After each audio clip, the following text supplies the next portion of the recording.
네, 2022년 7월 14일 이정훈입니다. 저는 윤석열 대통령과 권성동 대행인가요? 원내대표. 윤석열, 권성동은 언론을 두려워하는가? 두려워한다고 봅니다. 이게 윤석열 정권의 결정적인 약점이라고 봅니다. 대통령 선거에서 이겼다고 이긴 게 아닙니다. 핵심은 언론입니다. 여론입니다. 여기서 실패하면 윤 정권도 하루아침에 무너집니다. 오늘 흥미로운 기사가 떴습니다. 권성동 대표가 대행이 라디오와 인터뷰를 한 모양인데 거기서 말한 것을 놓고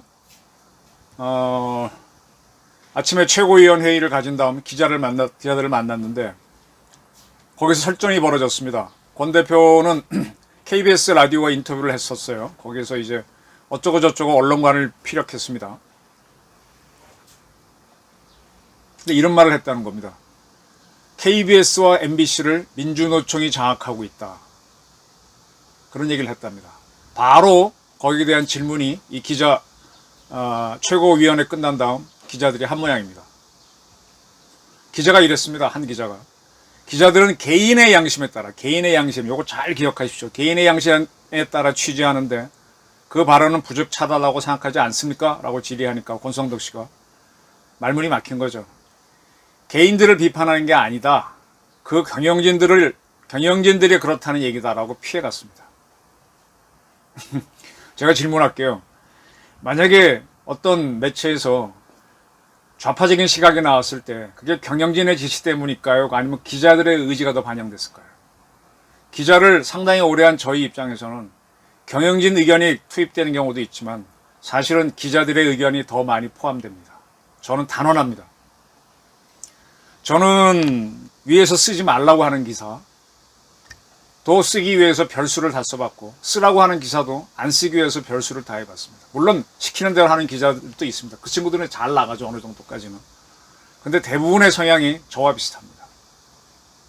그래서 이제 그러다가 마찰이 있어 떠나는 친구들도 있지만 그 안에서 승승장구하거나 계속 버티는 친구도 상당히 적지 않습니다. 그러면서 자기 직급이나 직책과 관계없이 상당한 파워를 갖게 되는 기자들이 있지요. 가장 좋은 예를 들면은 조갑재 기자입니다. 조갑재 기자는 이렇게 말씀드리면 제일 쉽겠네요. 1979년 박정희가 죽고 1980년 서울에서 5월의 봄 대형 시위가 벌어졌습니다. 그리고 광주가 터집니다. 이 광주를 굉장히 그때는 총기 사용이 있고 위험하니까 각 언론사들이 기자들을 보내지 못했어요. 처음에 보내다가 다 주춤했습니다. 현지에 원래 있던 기자들만 좀 취재 활동하고 또 그때 정권에서는 그 취재하는 거를 허가하지도 않았습니다. 근데 조갑재 기자는 부산의 국제신문에 있을 때죠. 가겠다고 하는데 안 보내주니까 본인이 휴가를 내고 가버렸잖아요. 그 한 달간인가 취재하고 나왔기 때문에 어떠한 기자보다도 광주에 대해서 자기 식견이 있는 거죠.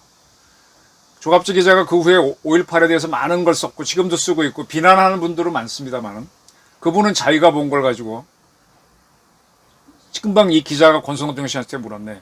기자들은 개인의 양심에 따라 취재한다 그러는데 조갑재 기자는 그렇게 한 겁니다.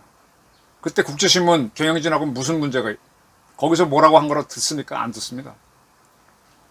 근데 권성동 씨는 딴소리 하죠. 기자 개인을 비판하는 게 아니라 경영진들이 그렇다는 소리다. 이거 벌써 지고 들어가는 겁니다. 그러니까 기자가 바로 질문하죠. 그래서 국회 과방위를 차지하라는 거 아니냐. 과방위가 뭔가 하면은 아이고 저도 풀네임을 봐야 되는데요. 과학기술정보방송통신위원회 과학기술정보통신방송위원회인데 여기에서 이제 우리 공영방송 문제를 다루는 국회위원회죠. 거기 위원장을 국힘당이 해야 되겠다는 거 아니냐. 언론 통제하려고 하느냐. 그런 질문이 들어갑니다. 그러니까 권 대표가 실례하지만 당신은 어디요? 그러니까 한국방송의 아무개 기자입니다. 한국방송은 KBS죠. 아침에 너 KBS라는 기자회견 했으니까 KBS 기자가 나와 질문한 거죠. 그러니까 말문이 막히니까 한국방송 기자가 한국방송에 대해 묻는 거는 한국 방송에 대해서 이야기했는데 한국 방송 기자가 묻는 건 적절히 않다. 나중에 하자 하고 빠져나갑니다. 이게 이런 식으로 하게 되면은 권성동 뒤에 있는 윤석열 대통령 정부는 당신들이 불편하게 보는 언론에 패배합니다. 무조건 패배합니다. 이 권성동 씨는 하여간 민주노총이 방송을 장악했다라고 발언한 것 때문에 KBS 라디오인가 바로 이렇게 됐던 겁니다. 그리고 또 다른 기자와 설전이 붙었어요. 미디어 오늘 기자가 질문합니다. 방송법 개정에 당신은 반대하느냐 물으니까 또 묻습니다. 당신은 어디 소속이요? 그랬더니 그러니까 이제 그 다음 하는 얘기가 어느 방송법 개정안을 말하는 건가? 어느 신문사 누구입니까? 난 미디어 오늘의 아무개 기자요. 어쩌저쩌고 하니까 모르겠어요. 나는 민주당이 제출한 방송법 개정안을 본 적도 없고. 그리고 피해갑니다. 이렇게 해서는 윤석열 정부가 지금 바라는 그들은 적폐청산, 제가 바라는 건 개혁, 이건 실패하죠. 제가 이 언론에 대해서 한번 이런 말씀 드렸죠. 권 대표는 오늘 얘기하다가 기자들이 되게 핸드폰 들고 다니면서 취재하니까 녹음도 하잖아요. 핸드폰 치워 이렇게까지 했으니까 이건 짜증을 낸 거죠. 제가 한번 말씀드렸습니다. 박정희 전두환 시절에는 그 청와대 출입하는 기자들하고 대통령 비롯한 실력자들이 굉장히 가까웠습니다. 그때 그들은 이 언론의 협조를 구하지 않으면은 정치를 할 수 없다는 걸 알고 그들을 굉장히 잘해줬죠. 그리고 이 독재한다라고 해서 무조건 사람이 다 나쁜 게 아니잖아요. 독재도 목적이 있어야 하잖아요. 저는 제가 필요하다고 판단되면 과감히 독재를 하는 사람입니다. 제가 산을 꽤 좋아하는데 이렇게 가다가 이 시간에 올라가야 되겠다고 마음먹으면 사람들을 무지하게 후려칩니다. 옛날에 14자 완등한 엄원길 씨가 마지막 순간 되면은 그대로 밀어붙여갖고 독재한다는 소리 많이 들었는데 근데 그때가 아니면 판단이 틀릴 수도 있지만은 실패하거든요. 저는 하여간 필요하면 독재를 해야 된다고 하고 실제로 하고 있습니다. 박정희 전두환이 독재를 했는데 그 독재가 무조건 나쁘다고 보는 사람들이 많은데 저는 생각이 다릅니다. 우선 간단하게 설명드릴게요. 독재는요, 우리 민주정을 공화정에서 민주정이 나왔다고 보죠. 공화정의 뿌리가 어디입니까? 로마죠. 로마가 독재를 인정합니다. 근데 독재가 늘 하는 게 아니라 필요시에만 하라고 했어요. 로마의 국가 원수는 집정관인데 집정관은 평소에 독재하면 안 돼요. 그러나 전쟁이 나거나 국가에 큰 위기가 처하면은 그 집정관은 독재관이 되라고 되어 있습니다. 우리가 얘기하는 딕테이터라고 하는 독재란 단어도 그 라틴어에서 나온 겁니다. 그때의 독재관이 지금 영어로 살아남은 겁니다. 아주 다급할 때는 한 사람이 일사불란하게 지휘하라. 공화정에서도 되어 있습니다. 군주처럼 하라고 되어 있습니다. 그럼 독재하고 헷갈리는 게 뭐냐? 전제입니다. 전제. 공화정의 반대가 군주가 계속 자기 자식한테 권력 주면서 내려가는 군주정이죠. 거기는 뭐예요? 국가의 주권이 누구한테 있습니까? 군주한테 있죠. 그러한 정권은 죽을 때까지 독재하는 거니까 그걸 전제라 그러는 겁니다. 전제. 전제가 진짜 나쁜 거고 공화정에서는 일반적으로 전제는 아예 없는 거고 정권이 교체가 되니까. 그러나 필요하면 독재를 하라고 돼 있습니다. 이런 독재를 악용해 갖고 계속 독재를 하는 게 뭐냐? 이 공화정에 두 가지 크게 있습니다. 하나는 자유공화정이 있고 하나가 인민민주정, 인민민주주의 공화국이 있습니다. 북한은 인민민주주의 공화국이죠. 우리는 민주공화국이죠. 인민공이냐 민주공이냐 차이인데 우리는 자유민주주의죠. 북한은 인민민주주의고. 인민민주주의 하는 나라에서는 공화정은 전부 다 주권이 국민한테 있다고 합니다. 근데 국민들도 잘 사는 자, 못 사는 자가 있는데 이 다수인 잘 사는 자들이 행복해야 된다. 근데 이 사람들이 권력을 늘 잡고 뺏겨서는 안 된다. 이런 사람들을 프롤레타리아 그러죠. 프롤레타리아 대표가 노동자죠. 농민도 넣기도 하고. 그러나 없는 사람들이 권력을 잡고 가진 자들은 항상 일어날 수 있으니 끌어내려야 된다. 그렇게 사는 게 프롤레타리아 독재입니다. 그 프롤레타리아 독재를 정당화해서 계속 그걸 대표하는 정당이 공산당이니까 공산당이 끝까지 권력을 져야 된다. 독재를 정당화한 게 어디냐? 그게 공산주의입니다. 인민민주주의입니다. 근데 근데 뜻밖에도 이 독재에 대한 비판은 어디서 많이 나오느냐? 북한을 향해서 따지는 게 아니라 자유민주주의를 보장하고 필요시 독재를 하는 우리를 향해서 질문하는 인민민주주의를 따라가는 세력이 매우 많다는 겁니다. 여기에 다수의 국민도 속고 있다는 게 문제입니다.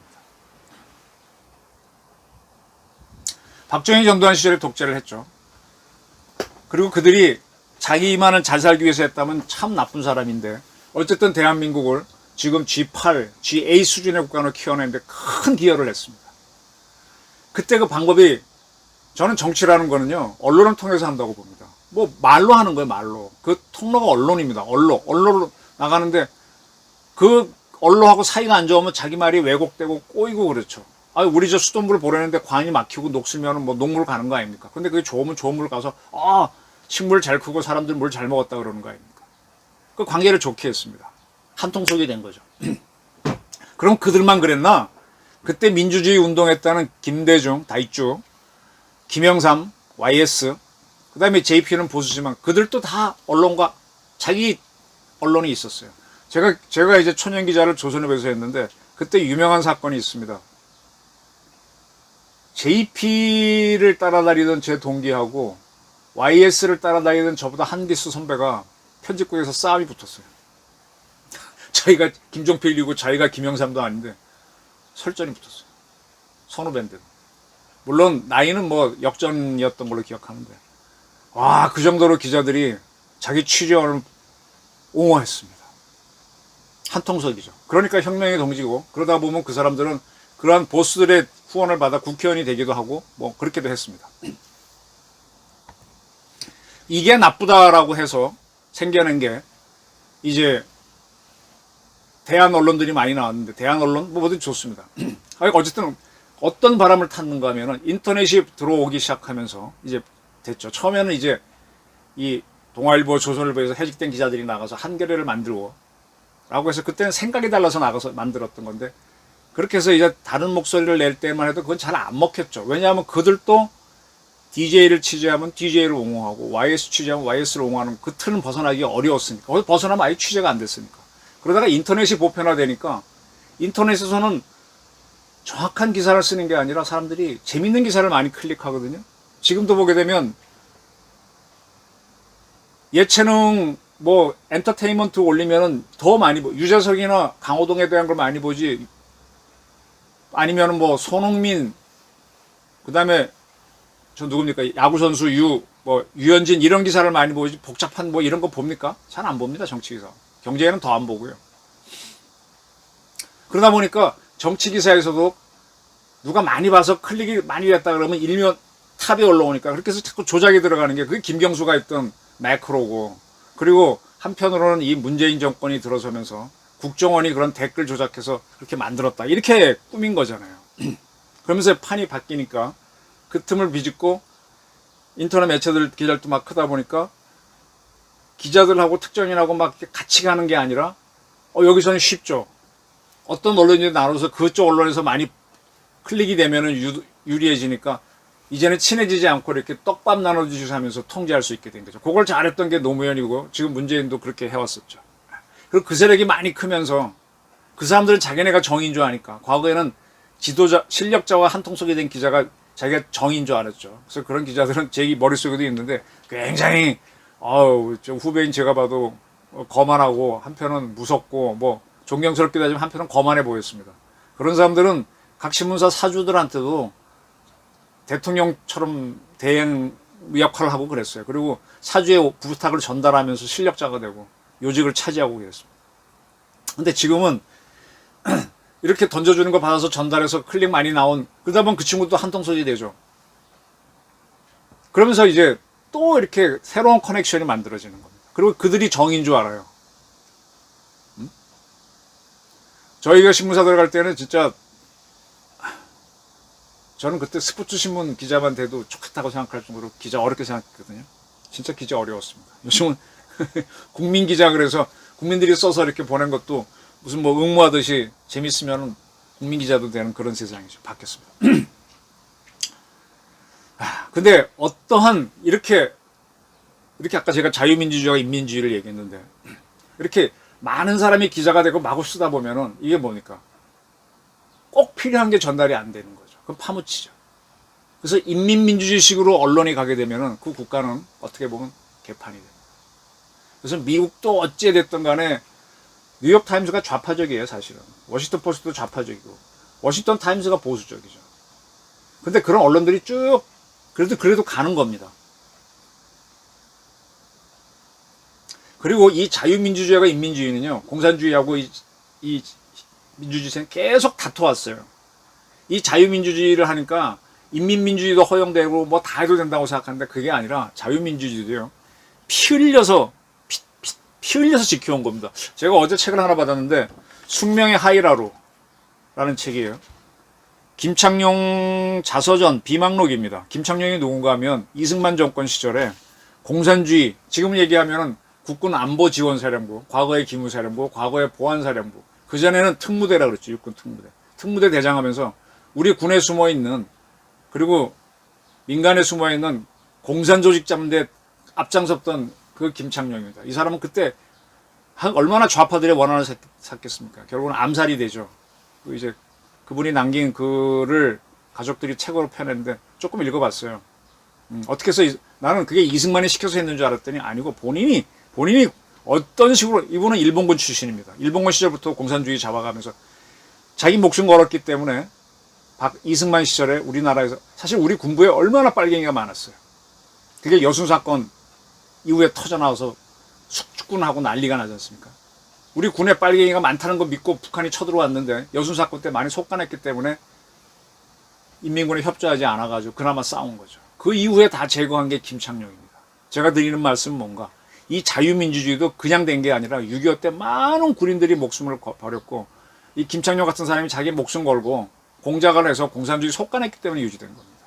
뭐 북한에서 치열하게 자기 체제 지키려고 독재하는 거는, 북한 노동신문 기자 만나면 저처럼 얘기합니까? 그 친구들은 만나면요, 야단칩니다. 아까 저 한국 방송 기자하고 미디어 오늘 기자가 권성동 야단치듯이 더 하죠. 뭐 야단치죠. 자기가 확실하다고 믿으니까. 우리 사회에서 저 이 말씀을 드릴게요. 자, 혁명을 하는 경우는 대부분 군주정이 아니면 공화정에서 혁명이 일어날 때는 누군가 독재를 하고 있으면 혁명이 일어납니다. 독재를 깨야 됩니다. 독재가 계속 가면 깨야 됩니다. 깰 때 군인들이 나와서 깹니다. 근데 군인들 조직은 뭡니까? 상명하복 일사불란한 전형적인 독재 체제로 독재를 깹니다. 그리고 독재를 깨고 나서는 어떻게 합니까? 그 시스템을 그대로 유지해서 또 새로운 독재가 됩니다. 가장 좋은 예가 이란이란 나라가 팔레비 왕이 통치를 했어요. 79년까지. 독재를 했죠. 거기에 대해서 호메이니가 이끄는 이슬람 세력이 그걸 뒤집습니다. 이슬람 혁명을 일으키죠. 그 다음부터 80년부터 지금까지 몇 년인가요? 40년 이상이 지났는데 거기도 독재 국가입니다. 계속 그 이슬람 세력들이 완전 통치하고 있습니다. 독재를 깨고 독재를 하는 게 이게 문제입니다. 이게 민주화로 가야 돼요. 지금 대한민국에서 민주화 운동을 해서 민노총이 나왔고, 거기에 같은 생각을 가진 민언련이 나왔고, 민언련이 다수인 공영방송에서 기자들이 뭔 얘기를 하는데 그게 자기 생각이 옳다고 믿는 게 독재입니다. 자, 광주를 민주화 운동이라고 합니다. 맞을 겁니다. 근데 그 광주에서 유공자를 공개하지 못하고 뭐를 공개하지 못한, 이건 새로운 독재죠. 성역화시키는 거죠.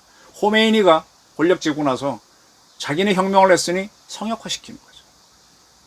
그 팔레비도 그렇게 했었습니다. 근데 그걸 비판했던 게 호메이니 세력인데 지금 우리 광주가 자기를 성역화하고 있죠. 이게 문제입니다. 그리고 그거 생각에 빠져갖고 그걸 일사불란하게 전달하는 기자들이 있습니다. 북한의 노동신문 기자와 별 차이가 없다고 저는 봅니다. 그게 사이비 혁명 세력입니다. 이게 다시 전제 군주국처럼 갚버린 게 북한이 되는 거죠. 그러니까 3대 세습이 가능해지는 거죠. 자, 이렇게 부닥치고 있는데 그런 기자들이 우리 사회에 적지 않은데 그거에 대한 이 언론이 잘못됐다는 거는 많은 사람이 알아요. 저도 알고 있습니다. 그래서 근데 언론을 바꾸는 거는 겁을 내요. 지금 윤석열 정권이 운 좋게 0.73%포인트를 이겨서 권력을 잡았지만, 대통령이 됐지만 언론은 겁을 내서 못 잡고 있죠. 권성동도 피하고 윤 대통령도 도어 스태핑 처음에 하다가 문제 많으니까 중단했다가 또 비난하니까 또 하고 이런 모습 왔다 갔다 언론에 끌려다닙니다. 전 대통령이 하는 거를 크게 얘기하면 국제정치를 해야 하는 게 중요하다고 봅니다. 계속 외국하고 관계를 잘하고 적대국하고 관계를 어떻게 하냐에 따라서 적대국을 우리가 통합할 수도 있고 아니면 우리가 먹히는 패배를 당하죠. 굉장히 잘해야 됩니다. 그 다음에 국내 정치를 해야 됩니다. 국내 정치는 우리 기본적으로 내무행정, 일반행정, 그 다음에 교육, 복지, 국토건설, 뭐 이런 것들. 이런 거 일반 행정이죠. 그거는 정권이 바뀐다고 크게 바뀔 게 아닙니다. 그건 늘 하는 거예요. 경찰이 있으면 경찰에서 늘 하는 일이 있어. 그건 당연히 잘해야 되죠. 근데 문재인 정권, 이건 걔네들이 바뀌고 난 다음에 일반 행정도 틀어버렸죠. 아무리 환경이 중요해도 자연재해를 유발할 정도로 이 환경을 가다 보면 안 되잖아요. 그런 식으로 가니까 얘네들은 참 이상한 정권이었던 거죠. 그래서 문제가 많은 거고. 근데 일단은 그게 정상화됐다고 하면 그 다음 뭘로 합니까? 말로 하는 겁니다. 그리고 그 정권은 언제 위기가 오느냐? 부정부패가 생기면 위기가 오니까 계속 감찰을 해야 됩니다. 사정을 해야 되고. 그래서 뭐가 중요하냐? 언론 수석이, 홍보수석이 중요하고 민정수석이 중요한데 윤 대통령은 뭔 생각이 있는지 생각이 짧아서 민정수석을 없애버렸어요. 그래놓고 이제 행정자치부하고 법무부를 통해서 검경, 국정을 통제하려고 하는데 상당히 어려움을 겪고 있죠. 그건 한다고 치고. 근데 언론은 제가 지난번 방송에 얘기했지만 지금 홍보수석이 최영범 씨인데 존재감도 없어요. 그리고 강인선 대변인도 굉장히 조심스럽게 행동하고 이 입지가 없는 것 같아요. 그럼 언론과 감찰의 힘을 받지 않고 무슨 통치를 합니까? 근데 기존 언론에 특히 이제 저희 동아일보나 조선일보는 사주가 있으니까 이건 잘 손 못 대요. 근데 KBS, MBC는 공영이잖아요. 그건 권력에서 들어가서 그 지배층 바꾸면은 그 사람들이 집중하면은 또 판세가 바뀌거든요. 근데 그거를 바꾸는 걸 겁을 내고 있어요. 당할까봐. 또 그 안에 기자들 중에서도 민원련 쪽 사람이 많을 수도 있고 반대 세력이 많을 수도 있는데 어쨌든 둘이 비등비등합니다. 근데 저쪽이 일단 우세하다고 하니까 겁을 내서 못 들어가는 거죠. 그 문재인 정권이 삼성하고 현대 이런 기업들도 손을 대려고 애를 썼죠. 이재용도 구속하고 감옥에 넣고. 근데 결론적으로 못하죠. 왜? 사기업들은 본인들이 사주가 크게 범법을 하지 않은 이상 참 잡아놓기도 어렵고 또 그 뒤에 재산권을 가진 국민들이 있어 어렵습니다.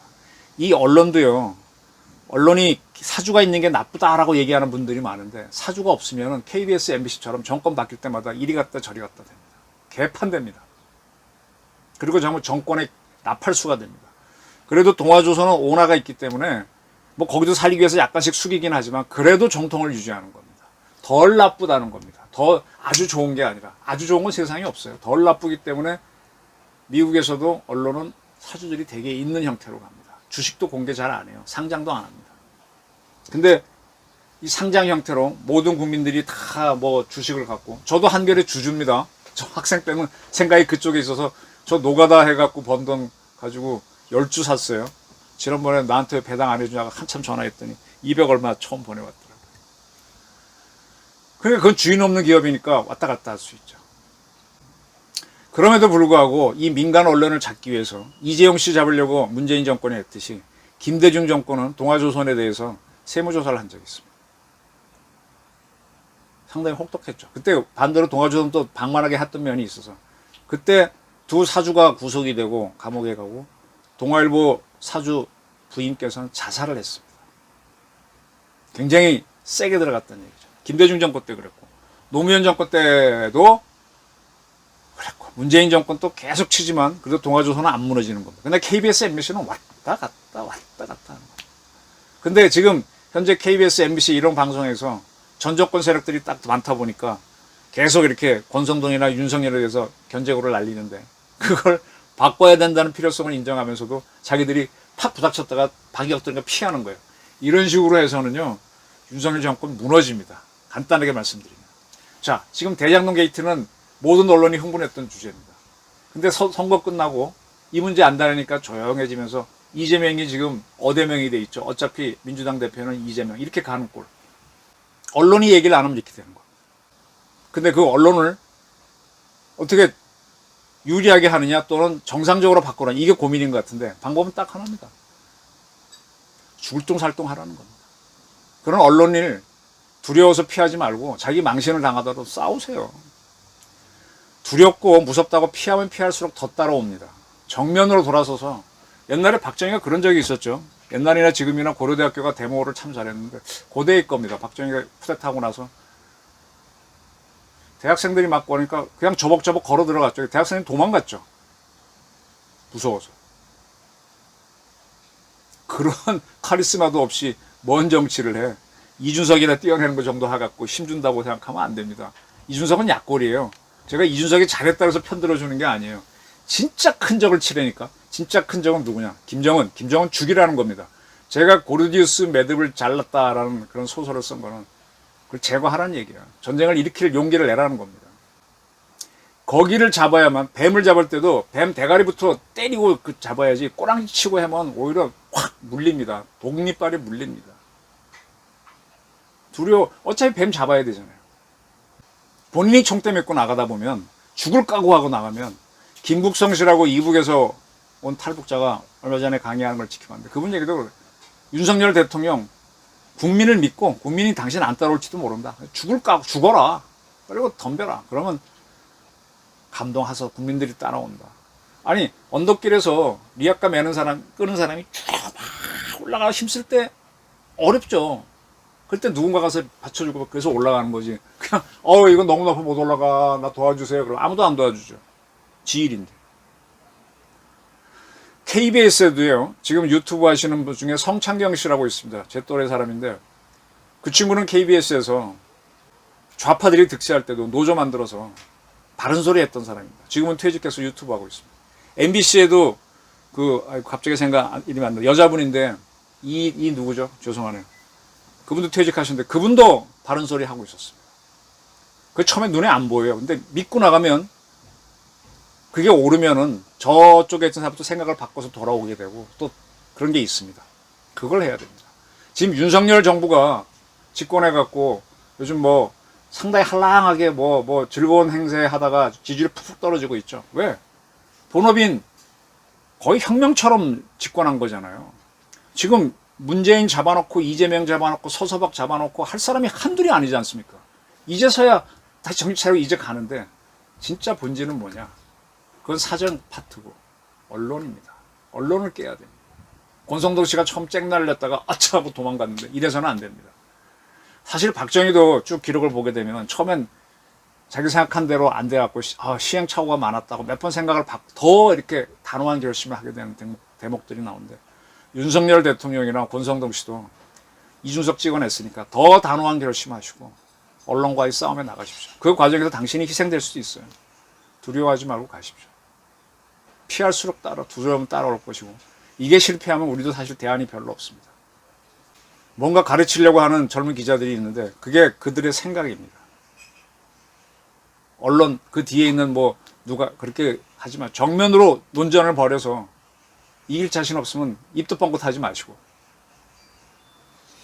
저는 조갑재 선배가 한참 기사를 쓸 때 북한 판문점 취재 갔던 모 선배가 그런 얘기 하신 적이 있어요. 우리 기자인 줄 아니까 북한 노동신문 기자가 묻더래요. 당신 조선일보 기자냐고. 그렇다 그랬더니 그 조갑재 어떤 사람이요? 묻더랍니다. 이렇다 그랬더니 그 조갑재 대단해. 거기서 쓰는 거 보면 참 대단해. 그게 무슨 얘기입니까? 그때 전두환 씨를 엄혹한 시절에 막 파고들어서 팩트로 조지니까 대단하다는 거잖아요. 권성동, 윤석열도 우리 KBS, MBC 문제가 있으면 팩트로 조지고 들어가십시오. 권력도 쥐고 있지 않습니까? 그러니까 북한 노동신문 기자도 은밀한 자리에서는 대단히 하고 인정하는 거죠. 제 자랑 조금 할까요? 제가 탈핵 문제에서 많이 떠드는데 탈핵 비판이라는 책을 냈다 그랬지 않습니까? 한 반핵단체에서 이 책을 거론했더라고요. 야, 원자력 하는 사람들 중에는 이런 책을 내는 사람들이 있는데 우리 반핵하는 집단에서는 이런 책을 못 낸다고. 상당히 비판적인 기사였는데 그 정도는 소리는 들으면서 상대방한테 그러면서 뭐 해야지. 윤석열 대통령 지금 2달 가까이 지났는데 하신 게 뭐가 있습니까? 지금 이제 시작입니다. 해수부 공무원 사건, 북송 선언 사건, 그 다음에 등등 대장동 게이트, 언론 문제 하셔야죠. 겁내지 마시고 하십시오. 대선에서 이긴 게 아니다. 언론과 사정을 제대로 해야 된다. 네, 저희 의견이었습니다. 경청해 주셔서 감사합니다.